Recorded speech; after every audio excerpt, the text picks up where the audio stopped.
السلام علیکم لسنرز، آج جو میں ناول ریڈ کرنے جا رہی ہوں وہ ہے زرد موسم جو کہ تحریر ہے راحت جبین کی۔ چلیے شروع کرتے ہیں اس کی قسط نمبر 21۔ مار ڈالیں، ایک ہی بار مار ڈالیں، آپ نے مجھے دیا ہی کیا ہے؟ اس ڈائن کے حوالے کر کے چلے گئے، اسی کی مانی اسی کی سنی۔ اے بچی اے بچی، کچھ ہوش کی دوا لے، باپ ہے تیرا، کیسے منہ در منہ بول رہی ہے؟ خدیجہ بی نے دہائی دی، باپ ایسے ہوتے ہیں باپ، اولاد پیدا کر کے سوتیلی ماں کے حوالے کر جانے والے۔ امی میری بیٹی، میری گڑیا، بات تو سن، کیوں پاگل ہوئی جا رہی ہے؟ ہماری طرف دیکھو، تیری شادی میں شرکت کے لیے کتنے دور سے آئی ہوں۔ خدیجہ بی کے نزدیک وہ آج بھی وہی بچی تھی جو ادھر ادھر کی باتوں سے بہل جاتی تھی۔ شادی؟ کون سی شادی؟ اس نے تمسخر کے ساتھ سب کی طرف دیکھا، باقی سب کے لیے یہ بات نئی نہ تھی، مگر وقار الحسن اپنی جگہ دم بخود رہ گئے۔ اب بھی آپ کو لگتا ہے کہ میں عفان سے شادی کر لوں گی؟ ایمن، وقار الحسن نے کچھ کہنا چاہا۔ نہیں ڈیڈی، آپ کچھ مت کہیں، آپ کچھ کہہ ہی نہیں سکتے، کیونکہ آپ نے بھی یہی کیا تھا۔ جو بات آپ اور میری ماں کے لیے جائز تھی وہ میرے لیے کیوں نہیں؟ اور میں کوئی جرم تو نہیں کر رہی، پسند سے آگاہ کر رہی ہوں آپ کو۔ شادی مجھے صرف ایک شخص سے کرنا ہے، وہ ہے طاہر محمود۔ اے لڑکی، چل اندر دفع ہو، باپ کے سامنے کیا واہیات بک رہی ہے؟ خدیجہ بی کا کلیجہ منہ کو آنے لگا، اسے باہر کی طرف دھکیلنے لگی۔ تمہاری یہ حسرت دل میں ہی رہ جائے گی۔ بابا پھنکارا، میں تم دونوں کو جان سے مار دوں گا۔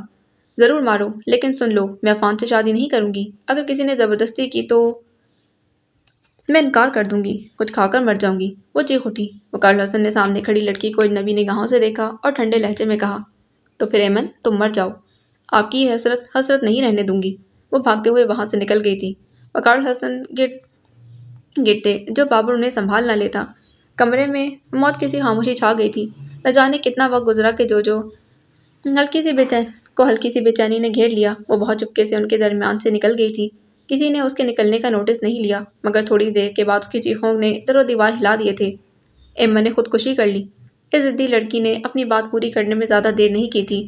وقار الحسن کے کمرے سے نیند کی گولیاں حاصل کرنے میں ایمن کو بہت تھوڑا وقت لگا تھا۔ اس کے منہ سے جھاگ نکل رہا تھا۔ وقار الحسن کا سارا جسم شل ہو گیا۔ ابھی چند منٹ پہلے انہوں نے کس قدر صفاقی سے کہا تھا کہ وہ مر جائے، اور اب وہ مر رہی تھی۔ آخر بیٹیاں ایسا کیوں کرتی ہیں کہ والدین کے لیے دعا دیتے لبوں پر بددعاؤں کے کانٹے اگنے لگے۔ خدیجہ بی نے سینہ پیٹ لیا۔ مہر نساء اوندھی پڑی ایمن کو سیدھا کرنے لگی، جس کا جسم ہولے ہولے جھٹکے کھا رہا تھا۔ مومو اور جو زور زور سے رونا شروع ہو چکی تھی۔ صرف بابر تھا جو موقع کی نزاکت سمجھ کر باہر بھاگا۔ فوری طور پر جو مل سکا، چھوٹا سا کلینک جہاں پوری سہولیات بھی نہ تھی، اسے ہسپتال لے چلے۔ بابر گھبرا گیا تھا۔ پولیس کیس بن جائے گا، مہر نساء نے ڈانٹا۔ میری بچی، خدیجہ بی کے بین، بچ جائے گی نا؟ روتی ہوئی جو کے سوال۔ وقار الحسن کے اعصاب پر یہ آوازیں ہتھوڑے کی طرح بجتیں اور جو اب وجود کے خلا میں گونجنے لگتی۔ ساکت اور صامت کسی مجسمے کی طرح اپنی جگہ پر استادہ، انہوں نے تو یہ خیال بھی نہ کیا کہ انہیں دعا کرنا تھی، اپنی بچی کی زندگی کی بھیک مانگنا تھی۔ اپنے ارد گرد بھاگتے اسٹاف ممبرز کو دیکھتے ساری آوازوں کو سن رہے تھے۔ امید ہے اب خطرہ ٹل گیا تھا، ڈاکٹر ابتسام کہتے ہیں وہ صبح تک ہوش میں آ جائے گی، بابر نے ان کے پاس آ کر بتایا۔ انہوں نے اطمینان بھری سانس کھینچی اور گلاس ڈور سے باہر جھانکا۔ رات چھائی تھی۔ اب زندگی میں کبھی صبح ہوگی؟ جو تاریکی وہ ہمارے منہ پر مل گئی ہے، کیا اس کے بعد ہم روشنی دیکھ سکیں گے؟ رات کے سینے پر جگمگاتی روشنیاں سوال کرتی۔ آنکھیں بند کر کے کرسی کی پشت پر سر ٹکا دیا۔ خدیجہ بی اور جو کو گھر چھوڑاؤ، مومو وہاں اکیلی ہے۔ افراتفری میں کسی کو خیال نہ آیا، کون ساتھ آیا، کون گھر میں رہ گیا۔ ڈیڈی کی طبیعت ٹھیک نہیں لگتی، امی انہیں گھر۔ میں ٹھیک ہوں، تم جاؤ، انہوں نے بند آنکھوں کے ساتھ آہستگی سے کہا۔ خدیجہ بی اور جو کو لے جاؤ۔ مہر نساء وقار الحسن کا خیال کر کے رک گئی تھی۔ ایک نظر بچی کو تو دیکھ لینے دو، خدیجہ بی نے التجا کی۔ خدیجہ بی گھر چلیں۔ وقار الحسن کا لہجہ اتنا سرد تھا کہ وہ مزید کچھ کہہ نہیں نہ سکی۔ خاموشی سے بابر کے ساتھ آ گئی تھی۔ سارے گھر کی لائٹ جلا کر ٹی وی کھول کر بیٹھی تھی۔ خود وہ صوفے پر گول مول سی ہو کر پڑی رہی۔ یہ وقت ہے ٹی وی دیکھنے کا، بابر نے غصے سے پلنگ کھینچا۔ مجھے اکیلے گھر میں ڈر لگ رہا تھا تو اس نے آہستگی سے کہا۔ پانی پلاؤ، بابر نے تھکے تھکے لہجے میں کہا تو مومو نے فریج سے بوتل اور گلاس نکال کر اسے تھما دیا تھا۔ ایمی اب؟ مومو نے سوال کیا۔ ٹھیک ہے، بابر نے درشتی سے کہہ کر گلاس پٹکا اور کھڑا ہو گیا۔ میں واپس جا رہا ہوں، دروازہ اچھی طرح بند کر لو، خدیجہ بی کا خیال رکھنا۔ خدیجہ بھی وہیں منہ پر دوپٹہ رکھ کر قالین پر دراز ہو گئی تھی۔ مومو نے دروازہ لاک کر لیا تھا۔ واپس آئی تو جو منہ ہاتھ دھو کر آ گئی تھی۔ دونوں لڑکیوں کے ذہن میں ایک ہی سوال تھا، ایمن خودکشی کیسے کر سکتی ہے؟ جو صوفے پر بیٹھی پھر لیٹ گئی تھی۔ کچھ لمحے خاموشی چھائی رہی، پھر خدیجہ بھی نے پلو منہ سے ہٹا کر انہیں دیکھا۔ مرن جوگا طاہر محمود کون ہے؟ ٹیوشن پڑھاتے تھے ہمیں، مومو نے آہستگی سے بتایا۔ تینوں کو؟ صرف ہمیں؟ بعد میں تو کبھی تم لوگوں کے سامنے کوئی بات چیت، کوئی اشارے بازی کچھ تو نظر آئی ہوگی۔ ہم کیا اس کی جاسوسی کرتے پھر رہے ہیں؟ مومو نے قدرے تنک کر جواب دیا۔ بہنیں ہوں کچھ تو اس نے ہمیں کبھی بہن سمجھا ہی نہیں۔ خدیجہ بھی، وہ اس کے نانا کے پوتے تھے، ایمن کے کزن، وہ ان کے گھر جا کر پڑھتی تھی، جو نے وضاحت سے جواب دیا۔ اب ہمیں کیا پتا وہاں یہ ٹیوشن لے رہی ہے۔ لو، قصہ ہی ختم، کیسا خبیث نکلا، معصوم بچی کو باتوں میں پھنسا لیا۔ خدیجہ بھی نے تعصب سے سوچا۔ ایسی بھی معصوم نہیں۔ جو نے مومو کو گھورتے ہوئے خاموش رہنے کا اشارہ کیا۔ ایسا لچا لفنگا، مہرنسا کی عقل کیا گھاس چرنے گئی تھی جو اکیلی لڑکی کو کسی کے گھر ٹیوشن پڑھنے کے لیے بھیج دیا؟ ممی کیا کہتی، وہ کسی کی سنتی ہی نہیں، ایسی بدتمیز اور بد زبان ہے، ممی کو تو اپنے سامنے کچھ سمجھتی ہی نہیں۔ مومو نے تیوری چڑھا کر کہا۔ مزور تو بچپن سے تھی، مجھے سارے گھر میں گھما کر رکھ دیتی۔ خدیجہ بھی نے آہ بھری۔ معصوم چہرے والی شرارتی سی لڑکی یاد آ گئی تھی، جو اتنی بڑی ہو کر بھی ان کی گود میں آنے کو تیار رہتی۔ ارے بیٹا، کبھی تو ٹک کر گھر کے اندر بھی رہا کرو، میں کہاں ان جھاڑ جھنکاروں میں پھرتی پھروں۔ وہ ہمیشہ انہیں درختوں کے پیچھے گلہری کے پیچھے بھاگتی یا چڑیوں کے گھونسلے توڑتی پھرتی۔ اے لو، کیا مٹی کے ڈھیر پر لوٹے لگاتی آئی ہو؟ جوتا کدھر ہے؟ اور یہ سارے قالین کا ناس مار دیا، اب کون صاف کرے گا؟ خدیجہ بھی مجھ سے ممی کی باتیں کریں۔ ان کی آنکھوں سے جھرجھر آنسو بہنے لگے۔ میں نے سوچا مہرنسا سمجھدار عورت ہے، اس بگڑی بچی کو سنبھال لے گی، مگر جب مقدر ہی خراب ہو تو مقدر انسان خود بگاڑتا ہے اپنی بے لگام خواہشوں کے ہاتھوں۔ جو نے بے حد آہستگی سے کہا تھا۔ انہوں نے چونک کر اسے دیکھا، پھر ٹھنڈی سانس بھر کر آنسو صاف کرنے لگی۔ ٹھیک بولی ہو، ایسے عزت دار اور اونچے گھر میں شادی ہو رہی تھی، ساری عمر عزت کے ساتھ جیتی۔ یہ مرن جوگا نانا اور وہ مشٹنڈا پتہ نہیں کہاں سے آ گئے، اب کیا ہوگا؟ جگ تھو تھو کرے گا۔ مومو نے بیزاری سے ان کے واویلے کو سنا، پھر تکیہ قالین پر پھینک کر لیٹ گئی تھی، دونوں بازو آنکھوں پر رکھے۔ تھوڑی دیر کے بعد اس کا ذہن بھٹکتے بھٹکتے ایک نقطے پر آ ٹھہرا تھا۔ محبت، خوش رنگ تتلی جس کی ہتھیلی پر اترے رنگ ہی رنگ چھوڑ جائے، لیکن نہیں، اس کے رنگ تو کچے ہوتے ہیں۔ ایک جذبہ جس کے اندر اتر جائے وہ ہر رشتے سے ماپرا ہو جائے۔ محبت، اس نے سارا کو گھر چھوڑنے پر مجبور کیا اور وقار الحسن کو بیوی بچے۔ خودکشی، کیا کوئی شخص اتنا اہم ہو سکتا ہے کہ انسان اس کے لیے اپنی زندگی داؤ پر لگا دے؟ کیا ہے یہ محبت؟ کسی کو چمٹ جائے تو کسی کا ہونے نہ دے۔ ایمن کی ضد تھی انا یا پھر محبت؟ مومو کا ذہن اسی ایک نقطے پر آ ٹھہرا تھا۔ کچھ عورتیں آئی ہیں، ڈرتے ڈرتے آ کر اطلاع دی تھی، اور مہرنسا کا جی چاہا کہ ہاتھ میں پکڑا کپ گیر اسے ہی سر پر دے مارے۔ اپنے باپ سے کہو، جا کر ان سے مل لے، میری جان کیوں عذاب میں ڈال رکھی ہے؟ وہ جو پر الٹ پڑی تھی، بے بس سی ہو کر ہونٹ چبانے لگی۔ ہم لوگ تو تماشا ہی بن گئے۔ کرے کوئی، بھگتے کوئی۔ مہرنسا کپ گیر پٹکتی باہر نکلی۔ اسکواش بنا کر لے آؤ۔ تھکے تھکے سے انداز میں فریج کی طرف بڑھ گئی تھی۔ کتنی کوشش کی کہ بات نہ کھلے، مگر بات نکل گئی تھی، اگرچہ ان کے محلے میں بہت کم آنا جانا تھا۔ تجسس کی ماری عورتیں بھی آ رہی تھیں۔ مہرنسا پردے ڈالتی ہلکان ہو جاتی کہ ایمن نے غلطی سے کھا لی تھی، مگر ان کی آنکھوں کا تبسم اور معنی خیز لہجہ بتاتا کہ انہیں ذرا یقین نہیں آیا۔ السلام علیکم۔ وعلیکم السلام۔ وہ فربہی مائل سی عورت ان کے گھر کے پیچھے والی لین میں رہتی تھی۔ مہرنسا کے ساتھ اس کی ایک آدھ بار ہی ملاقات ہوئی تھی۔ جب سے سنا، دل کو تو پتنگے ہی لگ گئے۔ میں نے کہا شفیقہ چل کر دیکھ تو آئیں۔ ساتھ بیٹھی دبلی پتلی سی عورت کی طرف اشارہ کیا، جو کبھی ڈرائنگ روم کا جائزہ لیتی تو کبھی مہرنسا کا کھینچ کھانچ کر ایک رسمی سی مسکراہٹ لبوں پر سجا لیتی۔ معصوم بھولی سی لڑکی ہے، میں نے اسے دیکھا ہے، شادی ہونے والی ہے نا اس کی؟ جی، مہرنسا نے پہلو بدلا۔ اب کیسی طبیعت ہے؟ شفیقہ نے پوچھا۔ ٹھیک ہے۔ والد تو اس کے باہر رہتے ہیں؟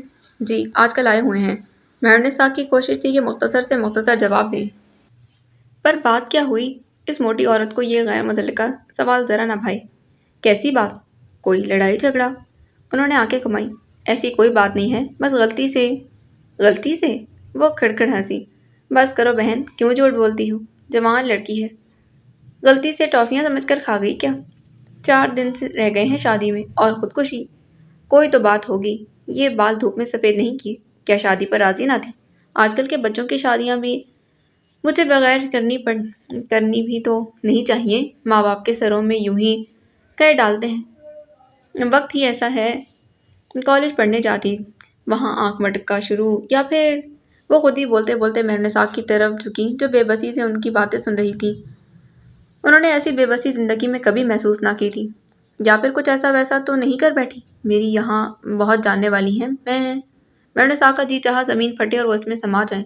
ہر وقت زبان چلانے والی سوچ رہی تھی، آپ یہاں سے چلی جائیں۔ عقب سے بابر کی آواز ابھری۔ مہرنسا نے سر اٹھا کر دیکھا۔ بابر کا چہرہ ضبط سے سرخ ہو رہا تھا۔ لو، ہم تو تم لوگوں کا غم بانٹنے آئے ہیں۔ وہ بوکھلائیں۔ غم بانٹنے یا زخموں پر نمک چھڑکنے؟ بابر کا دل چاہا پوچھے مگر صرف اتنا ہی بولا، بہت شکریہ، اب آپ جا سکتی ہیں۔ جا رہی ہیں؟ ہمیں بھی کوئی شوق نہیں بے عزتی کروانے کا۔ چلو شفیقہ، بھلائی کا تو کوئی زمانہ ہی نہیں۔ وہ دونوں بڑبڑاتے ہوئے چلی گئی۔ نڈھال سا بابر سر پکڑ کر بیٹھ گیا۔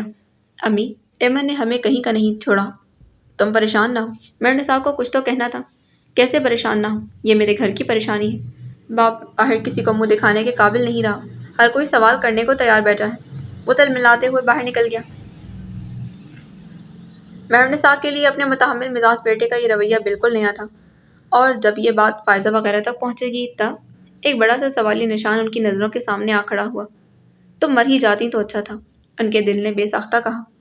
جو ایسی چپ تھی کہ کسی سے بات کرنے کو جی ہی نہ چاہتا۔ خودکشی کرنا اتنا آسان ہے؟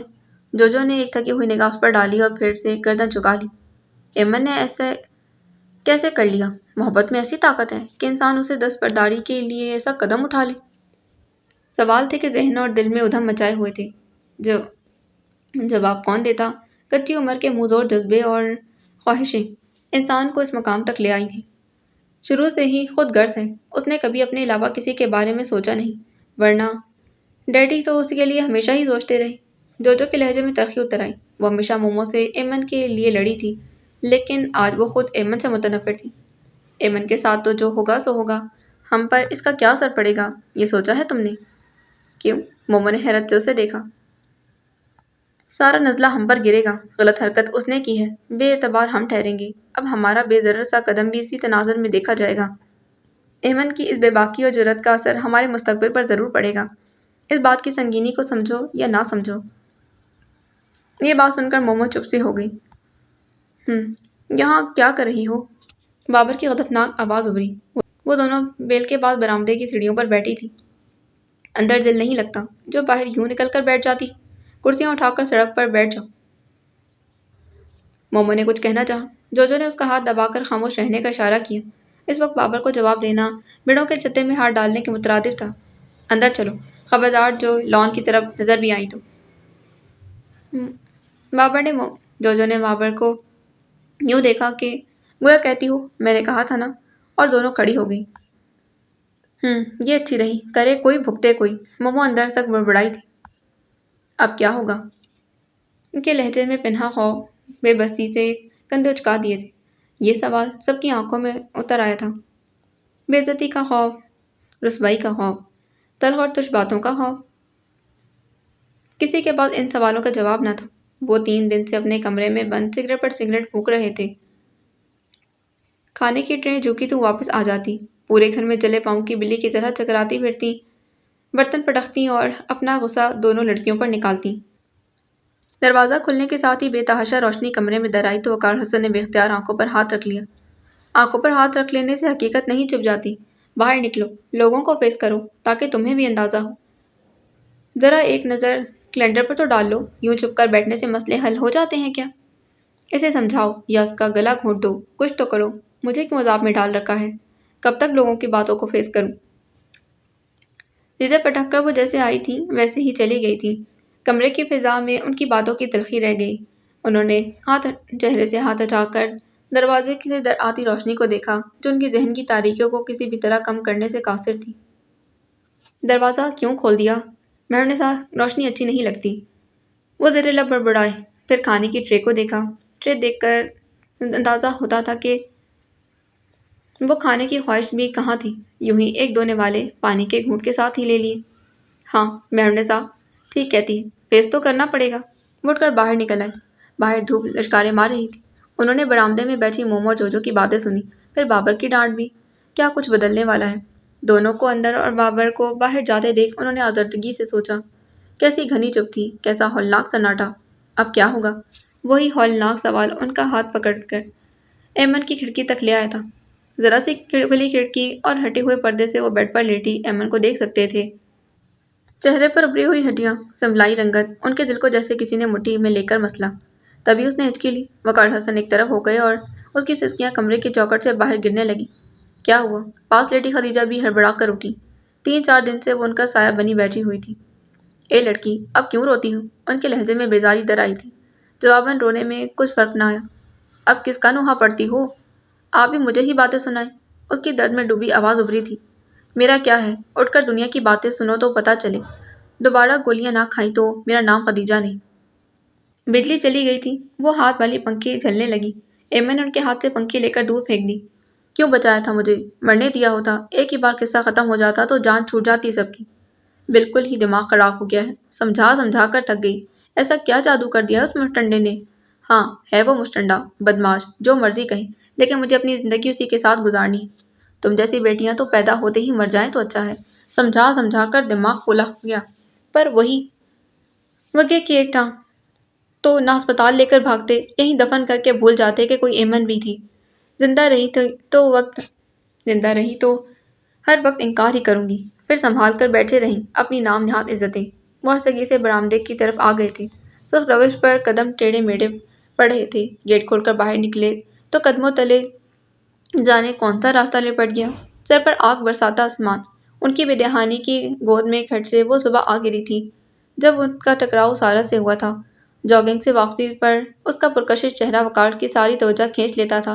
کالج یونیفارم، باہوں کے گھیرے میں کتابیں لیے وہ ہر روز خوشبودار جھونکے کی طرح چھو کر گزر جاتی۔ مڑتے ہوئے وہ اسے جان بوجھ کر نہ ٹکرائے تھے۔ وہ لڑکھڑائی، کتابیں نیچے جا گریں۔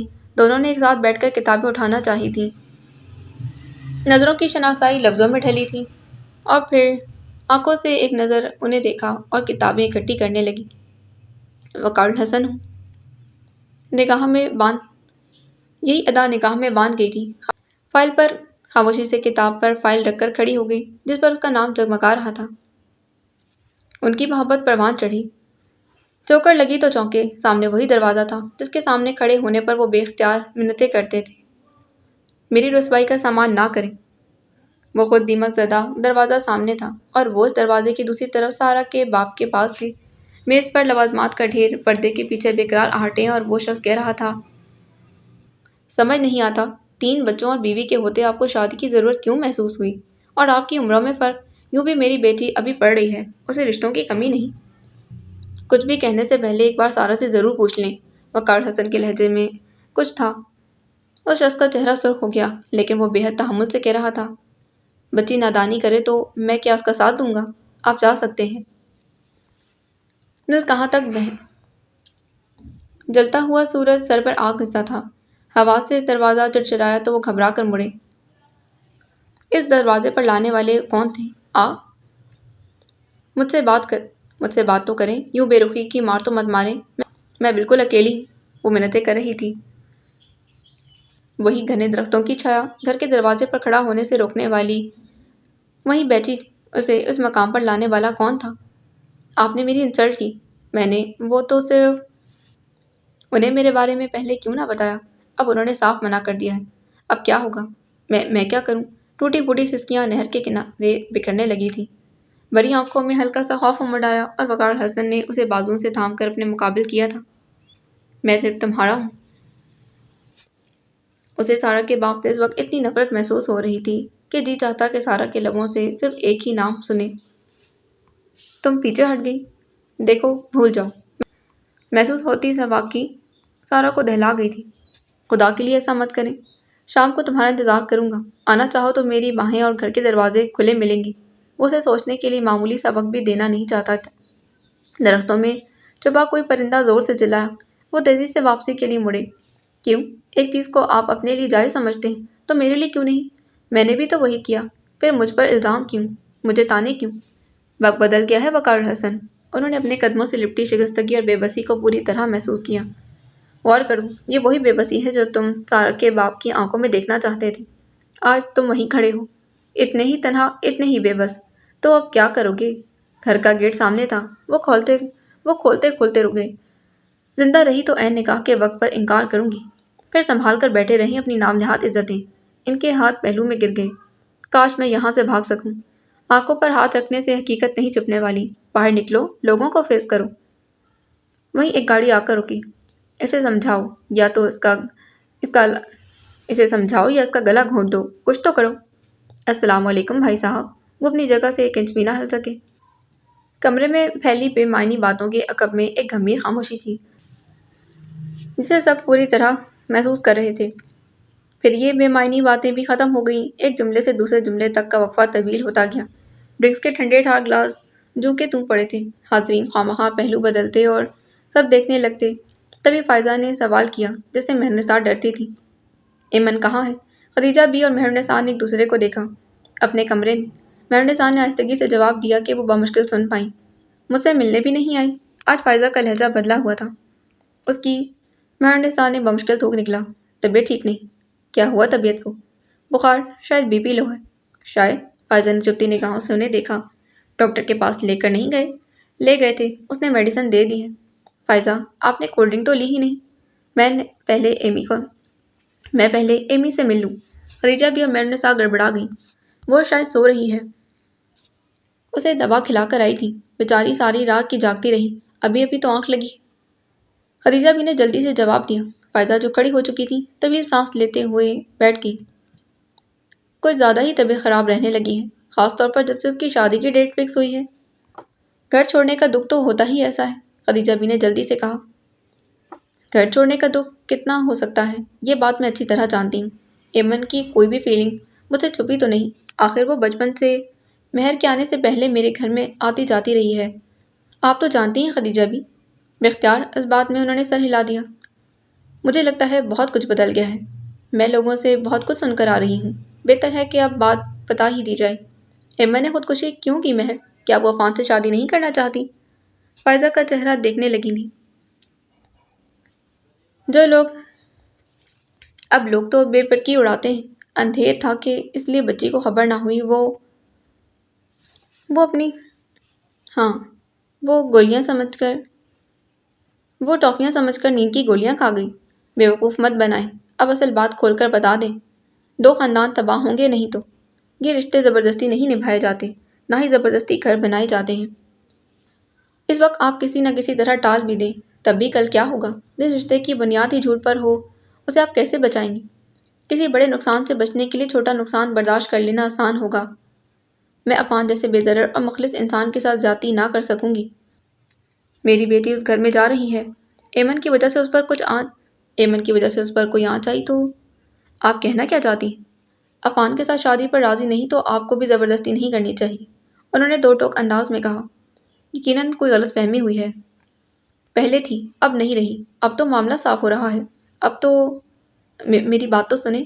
مہرنسا نے پھر کچھ کہنا چاہا۔ ایمن کی نادانیوں کو نظر انداز کرتی آئی ہوں، لیکن اب احساس ہو رہا ہے کہ ایمن کی ہمدردی میں اس کے ساتھ زیادتی کرتی رہی ہوں۔ آپ نہیں جانتی میں کس مشکل میں ہوں۔ کل کو شادی کے بعد سب مجھے ہی مورد الزام ٹھہرائیں گی۔ عفان کے دل میں ایمن کے حوالے سے پہلے ہی شک بہت موجود تھا، لیکن جتایا نہیں کہ اس کا دل صاف ہو جائے گا۔ اور اب کیا؟ مزید کچھ کرنے کی ضرورت نہیں۔ وقار الحسن کی آواز پر سب چونک گئے۔ کسی انہونی کے احساس سے مہرنسا اپنی جگہ پر کھڑی ہو گئی تھی۔ زبردستی گھر نہیں بنتے، دلوں میں گڑے شک آسانی سے نہیں نکلتے۔ وقار الحسن نے دو قدم آگے بڑھ کر کہا۔ ان کے ساتھ اندر آتے بابر نے بے حد غور سے ان کا چہرہ دیکھا تھا۔ میری بات سمجھنے کی کوشش کریں، میں کسی بھی بدمزگی کے بغیر۔ انہوں نے کچھ کہنا چاہا۔ وقار الحسن نے رسانیت سے ان کی بات قطع کی۔ بدمزگی کا تو سوال پیدا نہیں ہوتا، اپنا سکہ ہی کھوٹا ہو تو ہم کسی کو کیا الزام دیں؟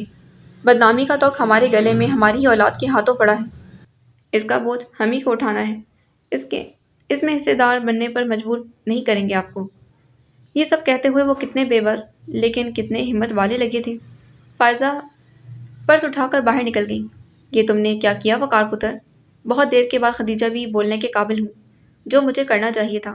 وہ تھکے تھکے سے انداز میں صوفے پر گر گئی۔ لیکن اپنی عزت کے جنازے کو خود ہی کندھا دینے کی کوشش کر رہا ہوں۔ اس نے فیصلہ سنا دیا، فیصلہ قبول کیا۔ اب اس میں خسارہ ہے یا فائدہ، اسے خود بھگتنا ہوگا۔ مطلب طاہر محمود؟ مہر نساء کی سرگوشی نما آواز ابھری۔ بابر، انہوں نے خود کو کمپوز کر کے اسے پکارا تھا۔ جی ڈیڈی۔ وہ ان کے عقب میں ہی کھڑا تھا۔ اسے بلا لاؤ، یہ قصہ بھی پاک ہو۔ ڈیڈی، بابر نے احتجاج کیا، اگر میں یہ بے عزتی برداشت کر گیا تو تم کیوں نہیں؟ بابر لب بھیج کر رہ گیا۔ جاؤ بابر بیٹا، دیر نہ کرو۔ بابر چپ چاپ باہر نکل گیا تھا۔ کمرے میں موت کا سا سناٹا چھا گیا تھا۔ اٹھ جاؤ، اب رقص کرو، جشن مناؤ۔ اچھا، اچھلو کودو، شادیانے بجاؤ، سہیلیوں کو بلاؤ جو تمہارے لیے گیت گائیں، جو حسرتیں دل میں دبائی بیٹھی ہو سب نکال لو۔ اب کاہے کا ماتم، اٹھو، وہ ہونے والا ہے جو تم چاہتی تھی۔ خدیجہ بی نے اس کے اوپر سے چادر کھینچی۔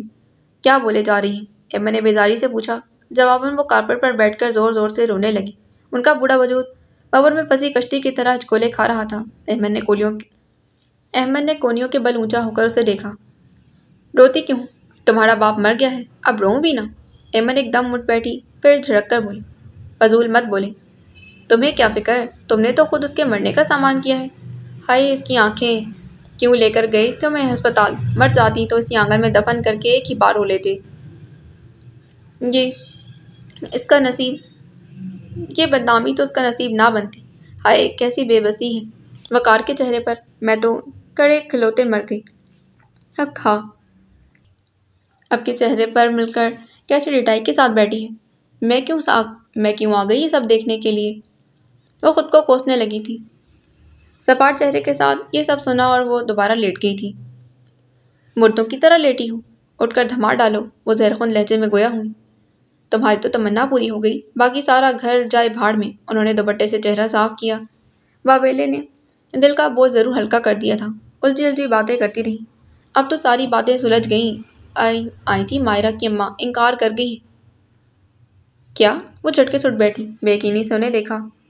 جس لڑکی کے خودکشی کے چرچے گھر گھر ہوں، اسے کون شریف گھرانہ بہو بناتا ہے؟ توبہ، ایسی بے حیائی! انہوں نے کلے پیٹ ڈالے تھے۔ پہلے بین کر لیں، بعد میں کر لیں یہ بین، پہلے اصل بات بتائیں، ایمن نے تیوری چڑھا کر کہا۔ گیا ہے بابر تمہارے اس ہوتے سوتے کو بلانے۔ کیا؟ وہ ماسٹر؟ کیوں بلانے گیا ہے؟ اس کی پوری حسیات بیدار ہو گئی تھی۔ نکاح پڑھوا کر یہاں سے دفع کرنا ہے تمہیں۔ خدیجہ نے گویا آنکھیں ہی ماتھے پر رکھ لی تھی۔ ڈیڈی مان گئے؟ ایمن کو یقین نہ آیا۔ تمہیں فیصلے کا حق دیا تھا نا، تم نے تو فیصلہ سنا دیا۔ طاہر کو بلانے گیا ہے، بے یقینی ہی بے یقینی تھی۔ کیا لکھ کر دوں؟ انہوں نے آہستگی سے بیک گراؤنڈ سے ٹیک لگا لی۔ ایمن نے آہستگی سے بیک گراؤنڈ سے ٹیک لگا لی۔ میں بے اعتبار ہی تھی، آخر محبت جیت گئی، وہ میرا ہونے جا رہا ہے، دعائیں مستجاب ہونے لگی۔ اے میرے خدا، میں کیسے تمہارا شکر ادا کروں؟ گھنے سیاہ جنگل میں امیدوں کا پھول کھلا۔ اس کی خوشبو کو محسوس کرتے وہ کسی اور کے بارے میں سوچنا چاہتی تھی، نہ ہی کسی کو اجازت تھی کہ اس کے خیال تک آئے۔ یہ محبت کی پہلی معراج تھی یا خود غرضی کی انتہا؟ کمرے میں یہاں سے وہاں چکراتی پھر رہی تھی، پھر کھڑکیوں میں جا کر کھڑی ہوئی۔ بابر کا دور دور تک نام و نشان نہیں تھا۔ کہاں رہ گیا؟ انگلیاں ٹٹکاتے ہوئے وہ زیر لب بڑبڑائی تھی۔ خدیجہ بھی اسے کھا جانے والی نظروں سے گھور رہی تھی۔ خدیجہ بھی، بابر کب گیا تھا؟ اس نے کھڑکی سے باہر دیکھتے پوچھا۔ توبہ، ایسی بے حیائی، ایسی بے شرمی! وہ زیر لب بڑبڑانے لگی۔ یا اللہ، طاہر گھر پر ہی ہوں۔ ایک ہی دعا بار بار لبوں پر مچلتی رہی۔ تبھی بابر چلا آیا تھا۔ ربش عبور کر کے وہ برآمدے تک آیا تو نگاہ اس کی کھڑکی کی طرف جا پڑی تھی۔ اعصاب تن گئے تھے۔ ایسی لپک تھی اس کی آنکھوں میں کہ ایمن بے اختیار کھڑکی سے دیکھ کر خدیجہ بی کے پاس آئی، جو اب تک قالین پر سر پکڑے بیٹھی تھی۔ بابر آ گیا ہے تو میں کیا کروں؟ جا کر پتہ تو کریں۔ ایمن کی ڈٹائی پر خدیجہ بی کا دل چاہا کس کے 2 تھپڑ اس کے چہرے پر دے مارے۔ اکیلے آئے ہو؟ وقار حسن نے سوال کیا۔ گھر پر کوئی نہیں، بہت دیر تک کھڑا رہا، مگر شام کو جاؤں گا۔ بابر نے آہستگی سے کہا۔ اچھا، وہ چپ سے ہو گئی۔ شام کو ضرور جانا۔ ڈیڈی آپ کے ٹھیک نہیں کر رہے؟ تو ٹھیک کیا ہے بابر؟ وقار حسن نے الٹا سوال کیا۔ بابر سر جھکا کر ہونٹ کو جلنے لگا۔ ہمارے پاس اور کوئی راستہ نہیں، انہوں نے بے بسی سے کہا، پھر اٹھتے ہوئے بولے، اور اپنے کمرے میں چلے گئے تھے۔ خدیجہ بی نے جا کر ایمن کو بتایا۔ کہاں گئے ہوں گے؟ وہ اضطراری انداز میں انگلیاں چٹکانے لگی۔ شام تک پتہ چل ہی جائے گا کس بات کی بتابی ہے۔ شام؟ ایمن نے میلوں فاصلے پر کھڑی شام کو سوچا۔ دوپہر اپنی جگہ ٹھہر سی گئی تھی۔ گھڑی کے ٹک ٹک کو ایمن نے دل کی دھڑکنوں کے ساتھ ہی گنا۔ طارق جمال ہکا بکا وقار الحسن کی پشت کو دیکھتا رہ گیا، جو اپنی بات کہہ کر کھڑکی سے دور جا کھڑے ہوئے تھے۔ نگاہیں نچاہلی کے گھنے چناروں میں نہ جانے کیا تلاش کرتی رہیں، جن کی پنکھوں پر زرد شام اتر رہی تھی۔ ڈوبتا سورج آسمان کے کنارے جلانے لگا اور طارق جمال نے سوچا، اسے یقیناً کچھ مغالطہ ہوا ہے۔ سچ وہ نہیں جو اس نے سنا ہے۔ آپ نے ابھی کیا کہا وقار بھائی؟ اس نے تصدیق کے لیے دوبارہ پوچھا۔ وقار الحسن نے دوبارہ ہی سوال اس کے سامنے میز پر دھری چائے کی پیالی اور کیک کی پلیٹ کے ساتھ ہی رکھ دیا تھا۔ کیک پر مکھی بھنبھنانے لگی اور چائے سے اڑتی بھاپ ٹھنڈی ہو کر پیالی کے کناروں پر جم گئی۔ طارق جمال اب بھی منہ پھاڑے وقار الحسن کو دیکھ رہا تھا۔ تمہیں اختیار ہے، چاہو تو انکار کر دو۔ وقار الحسن کا لہجہ مضبوط تھا، بس یہ تھا کہ اس سے آنکھ نہ ملا رہے تھے۔ ایمن سے شادی کرو گے؟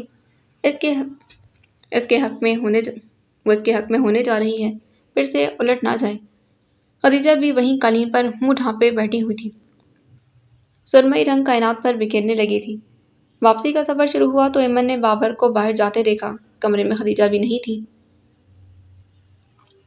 کمرے میں گھٹن ایمن گھبرا کر باہر نکل آئی تھی۔ ابھی امید ٹوٹی نہ تھی، ہوا بھی بند تھی۔ طاہر کہیں گئے نہ ہوں، وہ بابر کو مل جائیں۔ بابر کی نگاہ سے بچنے کے لیے وہ پہلے ہی اس کے عقب میں جا کھڑی ہوئی تھی۔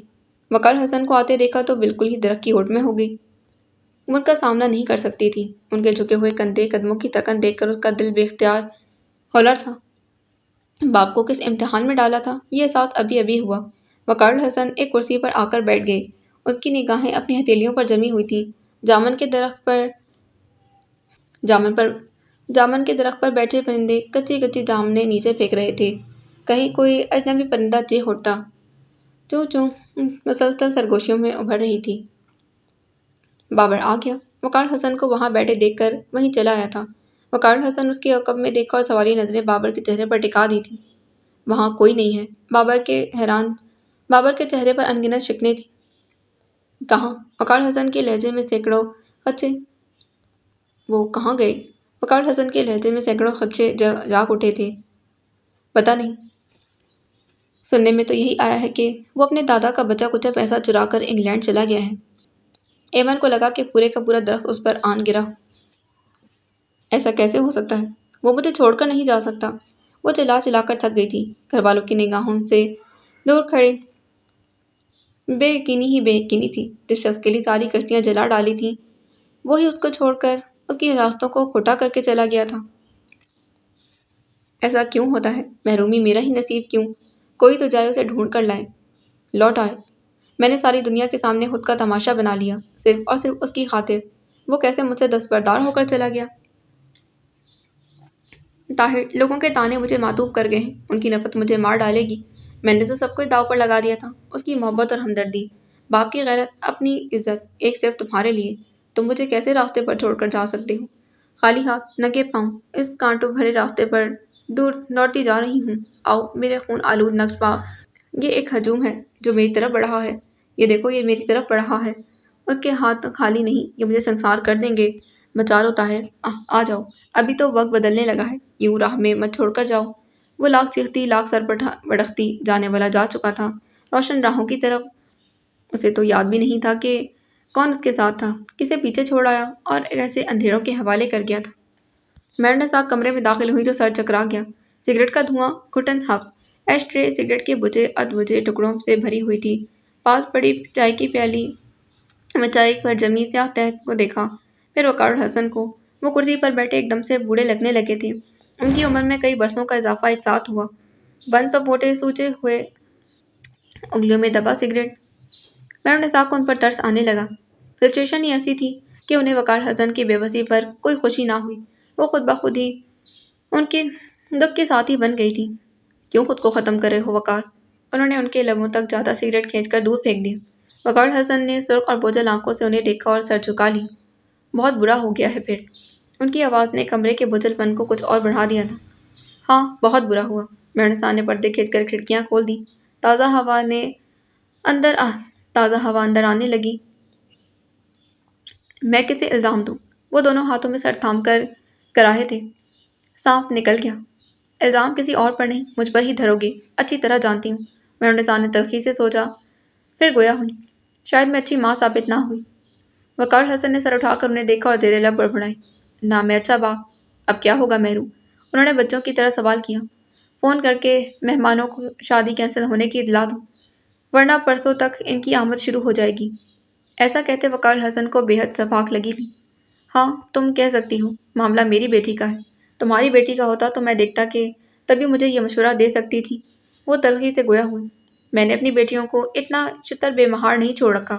مہرنسا نے تیزی سے کہا، میں ایمن کو بھی تمہارے حوالے ہی کر کے گیا تھا، کسی بھی اختیار کے بغیر۔ مہرنسا نے ان کی آنکھوں میں آنکھیں ڈال کر کہا، ہاں، اب مجھے ہی جوتے مارو۔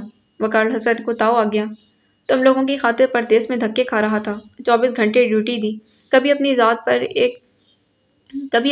پر ایک روپیہ خرچ نہ کیا۔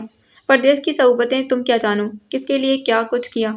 تمہارے لیے، تمہاری اولاد کے لیے۔ صرف میری اولاد نہیں ہے، مہرنسا تڑک کر بولی تھی، اور سب کرتے ہیں۔ فرض ہے تمہارا، احسان نہیں کیا ہم پر۔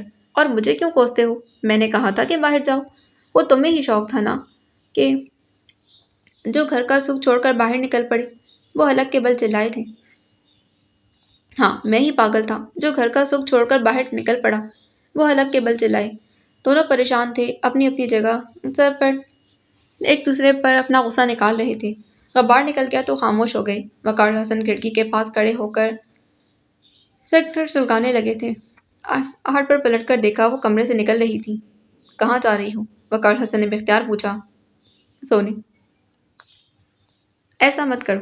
مہرنسا نے رک کر سوالی نظروں سے انہیں دیکھا۔ انہوں نے طویل سگریٹ کا کش لیا تھا، دھواں فضا میں چھوڑا۔ کچھ لمحے دھوئیں کو فضا میں معدوم ہوتا دیکھتے رہے، پھر گویا ہوئے، بس کر دو مہرو، اس نے جو کچھ بھی کہا، اب میں بھی اس کی بہتری کا خواہاں ہوں۔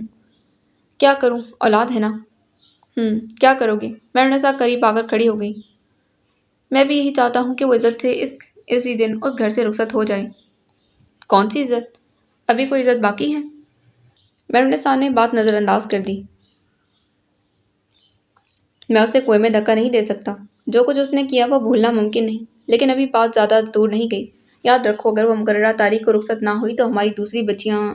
وقار حسن کے حلق میں کچھ اٹک گیا تھا۔ یہی وہ پوائنٹ تھا جس نے مہرنسا کی نیندیں اڑا رکھی تھی، ورنہ ایمن کی انہیں زیادہ پرواہ بھی نہیں تھی۔ تمہارے ذہن میں کیا ہے؟ مہرنسا نے ان کی بات سمجھنے کی کوشش کی۔ ایک ایسا شخص جو اس ارجنٹ شادی پر تیار ہو جائے۔ انہوں نے چونک کر پوچھا۔ وہ خاموشی سے باہر جھانکتے رہے۔ انہوں نے الجھ کر وقار حسن کو دیکھا، پھر ان کی نظروں کے تعاقب میں باہر دیکھا۔ اعصاب پر یکدم جیسے کوئی بم آ گرا تھا۔ ایک آگ تھی، اندر باہر بھانپٹ جل رہے تھے، جس کی لپیٹ میں سبھی آئے۔ چیزوں کی اٹھا پٹک، مومو اور جوجو کی ڈانٹ ڈپٹ، ملازمہ کی شامت، یوں ہی خدیجہ بھی سے بھی الجھ پڑی۔ تمہاری ماں کو ہوا کیا ہے؟ انہوں نے مومو سے پوچھا۔ وہ تازہ تازہ کچن سے ڈانٹ کھا کر نکلی تھی، چڑ گئی۔ اس گھر میں کب پتہ چلتا ہے کہ کس کو کیا ہوا ہے؟ ایک کا نزلہ دوسرے پر گرتا ہے۔ ایسی بھی کیا مصیبت آ پڑی ہے؟ کوئی کرے کوئی تو بھرے کوئی۔ خدیجہ بھی بڑبڑا گئی تھی۔ کوئی کرے بھی تو کیا کرے؟ خدیجہ بھی بڑبڑائی تھی۔ ہمارے گھر پہ آفتیں نازل ہوتی ہی رہتی ہیں، آپ زیادہ فکر نہ کریں۔ مومو نے عجیب سے انداز میں تسلی دی۔ مہرنسا کو کسی کروٹ چین نہ آتا تھا، جی چاہتا بابر کو لے کر کہیں دور بھاگ جائیں۔ کہاں اس کا جیسا معصوم اور غیرت مند نوجوان، کہاں ایمن جیسی بدکردار لڑکی۔ آنکھوں دیکھی مکھی کون نگلے؟ اور بابر، وہ مان جائے گا؟ کبھی نہیں، وہ تو ایمن کے قتل کے در پر تھا۔ کیسی قسمیں دے دے کر روکا تھا میں نے اسے۔ دل کو بابر کے رد عمل کا سوچ کر تسلی ہوئی تھی، لیکن وقار حسن نے اسے مجبور کیا تو ایک نیا خدشہ دل میں ابھرا تھا۔ بابر تو پہلے ہی ان کے بوجھ تلے دبا ہوا تھا، چیزیں بلا ضرورت ادھر سے ادھر رکھتے ہوئے وہ خود ہی سے الجھ رہی تھی۔ میں ماں ہوں، بابر کے بارے میں فیصلہ کرنے کا پورا اختیار رکھتی ہوں۔ میں اپنے بیٹے کو تباہ نہیں ہونے دوں گی، صاف انکار کر دوں گی، خواہ اس کے لیے مجھے دوبارہ گھر بدر ہی کیوں نہ ہونا پڑے۔ انہوں نے فیصلہ کن لہجے میں سوچا اور چولہا جلا دیا تھا۔ انہیں اب خیال آیا کہ بابر نے ان کے لیے ایک پل کے لیے مہرنسا انہیں اب خیال آیا تھا کہ بابر ایک پل کے لیے مہرنسا سن ہو گئی تھی۔ وہ کیتلی چولہے پر چڑھا کر باہر لپکی۔ بابر اٹھ کر جا رہا تھا۔ کیوں بلایا ہے تمہیں؟ پتہ نہیں، جا کر پوچھتا۔ بابر، بات سنو۔ مہرنسا نے سختی سے اس کا بازو کھینچا۔ کیا ہو گیا امی؟ وہ لڑکھڑا سا گیا۔ وہ تمہیں کچھ بھی کہیں، تمہیں ماننے کی ضرورت نہیں۔ کوئی احسان نہیں کیا انہوں نے تم پر۔ اس کا بدلہ کسی اور طریقے سے بھی اتارا جا سکتا ہے۔ تمہیں قربانی کا بکرا بننے کی ضرورت نہیں۔ کیا کہہ رہی ہیں؟ بابر نے حیرت سے ماں کا سرسیمہ انداز دیکھا۔ تمہیں گھبرانے یا پریشرائز ہونے کی ضرورت نہیں۔ تمہاری ماں تمہارے ساتھ ہے اور کسی بھی حد تک میں جا سکتی۔ امی، کیا بات ہے؟ بابر نے سنجیدگی سے ماں کو دیکھا۔ جاؤ بات سناؤ، لیکن میری بات ذہن میں رکھنا۔ انہوں نے بازو چھوڑ دیا تو وہ کندھے اچکاتا چلا گیا تھا۔ کیا بات ہے؟ اتنے غصے میں کیوں؟ اس کی حالت ہی ایسی تھی کہ خدیجہ بھی پوچھے بنا نہ رہ سکی۔ اگر اس نے اپنی آوارہ بیٹی میرے بیٹے کے سر مڑنے کی کوشش کی تو میں ایمن کو جان سے مار دوں گی۔ وہ لٹ پڑی۔ ہیں؟ خدیجہ بھی کا منہ حیرت سے کھل گیا تھا۔ بابر کی واپسی تک وہ پاگل سی یہاں سے وہاں چکراتی پھرتی رہی۔ وہ جلدی واپس آ گیا۔ کیا کہہ رہے تھے؟ مہرنسا لپک کر قریب آئیں۔ کچھ خاص نہیں، طارق بھائی کو بلانے کو کہا ہے۔ وہ بے یقینی سے بابر کا چہرہ دیکھنے لگی، پھر سکون کی سانس بھری۔ اور تو کچھ نہیں کہا؟ اور کیا کہنا تھا؟ وہ فون کی طرف بڑھ گیا تو مہرنسا ہلکی پھلکی سی ہو کر صوفے پر گر گئی تھی۔ بابر فون کر کے مڑا تو ایک نیا خیال مہرنسا کے ذہن میں جاگزیں ہوا۔ وقار نے طارق جمال کو کیوں بلایا ہے؟ میری بیٹی سے شادی کرو گے؟ سوال اتنا اچانک تھا کہ چائے کی پیالی اٹھاتے طارق جمال کا دھیان بھٹک سا گیا تھا۔ چائے چھلکی اس نے تیزی سے پیالی میز پر رکھ دی اور جیب سے رومال نکال کر صاف کرنے لگا۔ کیا ہاتھ چل گیا؟ اس نے ہمدردی سے پوچھا۔ وہ اس دوران خاموشی سے طارق کا جائزہ لیتے رہے۔ قبول صورت، سادہ، برسر روزگار شخص۔ انہوں نے جتنا عرصہ طارق جمال کے ساتھ گزارا تھا، کہیں کوئی خامی نظر نہ آئی تھی۔ عمروں کا فرق نظر انداز کر دیا جائے تو طارق میں کوئی کمی نہ تھی، اور اس پوزیشن میں وقار حسن عمر کے کو نظر انداز کر سکتے تھے۔ کچھ زیادہ نہیں؟ میں دوسری منگواتا ہوں۔ ضرورت نہیں، طارق نے روکا، پھر جھجکتے ہوئے پوچھا۔ وقار بھائی، ابھی آپ نے مجھ سے کیا بات کی؟ میری بیٹی سے شادی کرو گے؟ ابھی اس کے وہ سامنے تھا اور جواب کے لیے ان کا رواں رواں منتظر۔ خاموشی تھی کہ طویل ہوتی گئی۔ وقار حسن نے اضطراری انداز میں جیب ٹٹول کر سگریٹ نکالا اور اپنی بےتابی اور اضطراب کو دھوئیں کے حوالے کرنے لگے۔ طارق عالم بے یقینی میں تھا۔ صبح جب وقار حسن نے اسے فون کر کے بلوایا تو اس کے وہم و گمان میں بھی نہیں تھا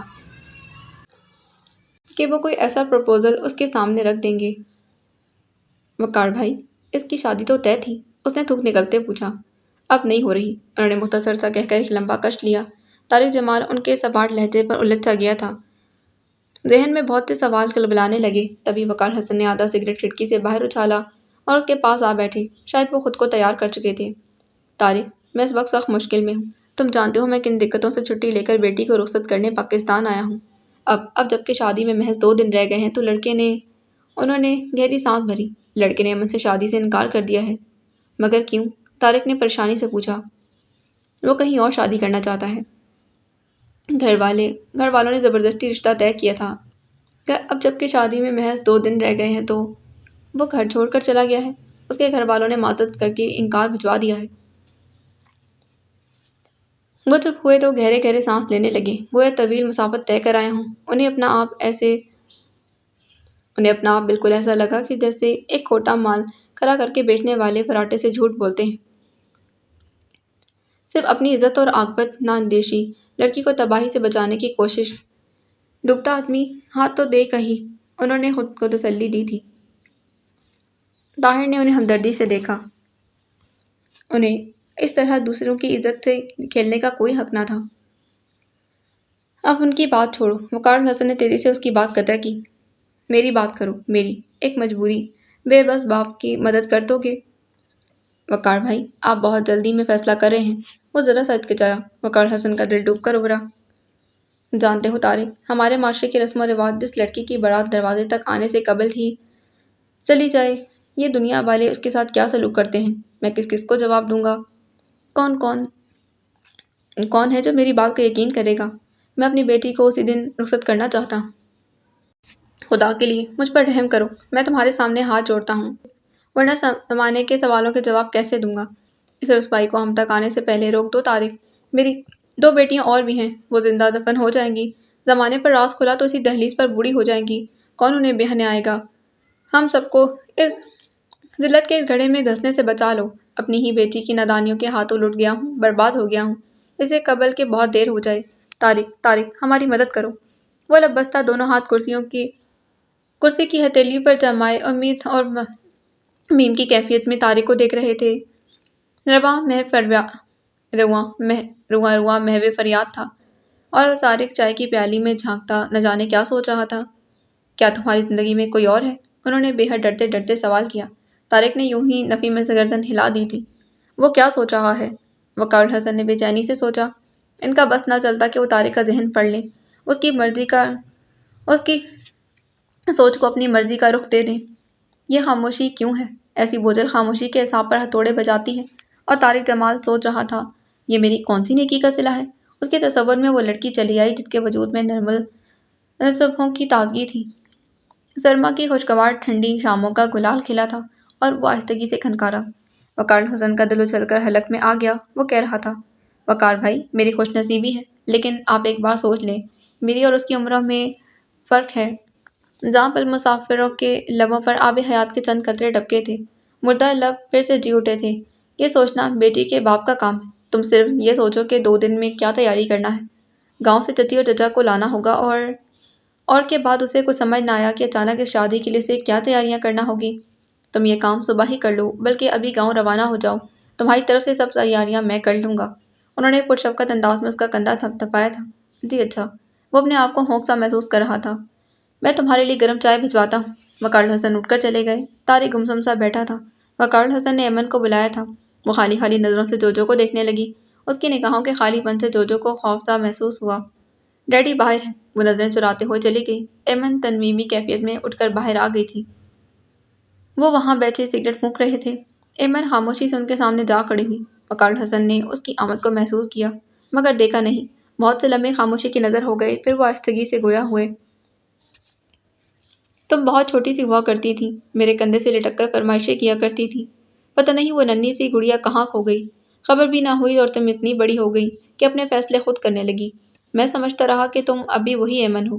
جو کچھ ہو گیا ایسا نہیں ہے کہ میں وہ بھول جاؤں، لیکن انہوں نے رک کر ایک سرد آہ بھری تھی۔ اولاد ہو تم میری، چاہوں بھی تو تم سے بے اتنائی نہیں برت سکتا۔ ایمن سر جھکائے ساکت کھڑی رہی۔ کچھ فیصلے تم نے کیے، اس کا بھگتان تمہارے ساتھ ساتھ پورے گھر کو بھگتنا پڑ رہا ہے۔ میں نے تمہارا ایک بہت شریف اور عزت دار گھرانے میں رشتہ طے کیا تھا، تمہاری مرضی اور خوشی کے عین مطابق۔ تمہاری مرضی اور خوشی کب بدلی میں نہیں جانتا۔ تم نے وہ دکھ دیا ہے کہ ساری عمر اس کا داغ میرے دل میں رہے گا۔ پھر بھی خود پر جبر کر کے بدنامی کا طوق گلے میں ڈال کر میں نے وہ کرنا چاہا جو تم نے پسند کیا، لیکن اب جو ہوا وہ نصیب سے کوئی نہیں لڑ سکتا۔ اتنی بات تمہیں سمجھ میں آ جانی چاہیے۔ انہوں نے سگریٹ دوسری طرف اچھالا اور دوسرا سلگا لیا تھا۔ میں تمہارا باپ ہوں، پھر بھی التجا کر رہا ہوں کہ خود کو بچا لو۔ زندگی اتنے مواقع کسی کو نہیں دیتی۔ انہوں نے نظروں کا زاویہ بدل کر پہلی بار ایمن کے جھکے سر کو دیکھا۔ میں تمہارا نکاح طارق جمال کے ساتھ کر رہا ہوں۔ انہوں نے ذرا رک کر اس کا رد عمل دیکھنے کی کوشش کی۔ ایمن کا سر کچھ اور جھک گیا۔ چاہو تو نکاح کے لیے تیار ہو جانا، اور اگر چاہو تو باپ کا جنازہ پڑھنے کے لیے۔ چوائس اب تمہاری ہے۔ فیصلہ اس کے ہاتھ میں تھا، مگر وہ خالی ہاتھ تھی، بالکل تہی دامن۔ اس نے اپنے سارے پتے کھیل لیے تھے۔ اب جو ہاری تھی تو اس کا نصیب تھا۔ یہ بات وقار الحسن بھی جانتے تھے، تبھی تو یہ بازی کھیلنے چلے تھے۔ ایمن نے دونوں ہاتھوں میں چہرہ چھپایا اور وہیں بیٹھ کر رونے لگی۔ وقار الحسن نے اضطراری انداز میں سگریٹ کے کئی کش کھینچے۔ وہ اٹھ کر ان کے قریب نہیں آئے۔ انہوں نے ایمن کے سر پر ہاتھ بھی نہ رکھا، خاموشی سے اس کی سسکیاں سنتے رہے۔ ایمن نے سارے مان اپنے ہاتھوں سے گوا دیے تھے۔ وہ خود یہ بھی نہ کہہ سکتی تھی کہ یہ بہت جلدی ہے، ابھی تو موسم گریہ ہے، اسے ماتم کرنا ہے، کھل کر رونا ہے، سودوں ضیاء کا حساب کرنا ہے۔ وہ اسے سنبھلنے کا موقع تو دیتے۔ کیا کہتی ہو ایمی؟ وقار حسن نے سرد آواز میں پوچھا۔ ایمی کو کچھ نہیں کہنا تھا، صرف سر جھکانا تھا۔ وہ والدین کی اطاعت میں سر جھکاتی تو شاید سکھ کے موسم اس کا مقدر رہتے۔ اب تو وہ صرف مجبور ہو چکی تھی۔ جانے سے پہلے چینل کو سبسکرائب کریں، ویڈیو کو لائک کریں، بیل آئیکن کو پریس کرنا ہرگز نہ بھولیں۔ ملتے ہیں اگلی قسط میں۔ اللہ حافظ۔